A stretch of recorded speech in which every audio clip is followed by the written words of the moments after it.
სახლი, სადაც 37 წლის კაცმა საკუთარი ბებია მოკლა, ამ დრომდე ყვითელი ლენტით არის შემოსაზღვრული, ოპერატორს თხოვ გვაჩვენოს, ადგილზე რჩება კრიმინალური პოლიციის ჯგუფიც, თქვენ ახლა მაყურებელი კადრში ხედავს იმ სახლს, სადაც აღნიშნული საზარელი ფაქტი მოხდა, ადგილობრივები, მეზობლები ამბობენ, რომ ყველობის იარაღი არის ნაჯახი, სწორედ ნაჯახით გაიმეტა 37 წლის გიორგი ნონაშვილმა მამულაშვილმა საკუთარი ბებია და არსებობს ვერსია იმასთან დაკავშირებით, რომ ყველობის მოტივი შესაძლოა ყოფილიყო ქონებრივი საკითხები, როგორც აქ მეზობლები აცხადებენ, 37 წლის კაცს სურდა ბებიის კუთვნილი სახლის გადაფორმება, რაზეც ბებიისგან უარი იყო და ვარაუდობენ, რომ შეიძლება სწორედ ეს ფაქტი გამხდარიყო აღნიშნული მკვლელობის მიზეზი. ჩვენ ასევე ვესაუბრებთ იმ ადამიანს, რომელთანაც მკვლელობის შემდეგ მივიდა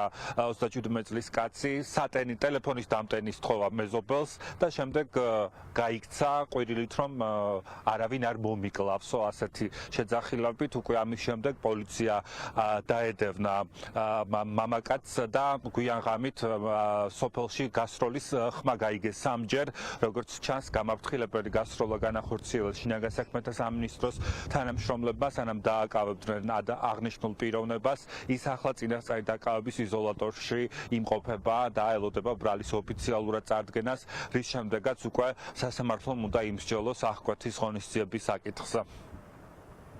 რუსინ მოვიდა რომ წამიყვანეო იმაშიო, დუშეთშიო, იმაში მივდივარო გასვენებაზე. მე უთხარი სმენაში ეხლა მოველი უძილო არ მეთქიდა. არამსალია შენთვის მეთქი, მოთქვე წავიდა. მე ამ დილით იყო 9:30, რომ მოვიდა შემოვა აქედან გამიძახა ტელეფონის დაწევა მიდოდა. მე გამოვარ სახლა, წადი ამ დილადიდან საიდან მოვედი აქ ამեցი და გავარდა და წავიდა. და რას იძახდა? არ მომიკვლა, აი იქიდან გავიგე ხომ რომ ჩავარდა ეგრე დაბლობილდა.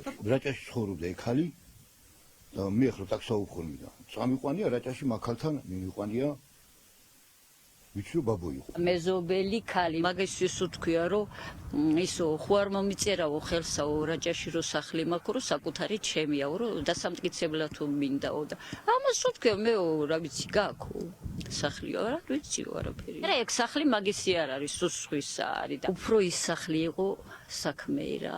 როგორც ამბობენ ნაჯახით მოკლაო და მილიციამ რომ მოკლაო მერეო დაურეკიაო ბათუმშიო რავი ვიღაცა ამხანაგით და იმის twin უთქვიაო რომ მოვკალიო და იმასა გადმოურეკია კასპში მილიციას twin და მაშინვე მოსულან და რო შესულან უნახიათ ნახევრად შიშველი მკვდარი ქალი იატაკზე დებულა. გაიქცა მე სადღაც წავიდა ჭადაში დაიჭირეს მენტს აიყარეს. ეგენი ხალხად მოთამბარე ხალხია და სად არის ამ დღიდან აღარ მე არ ვიცი.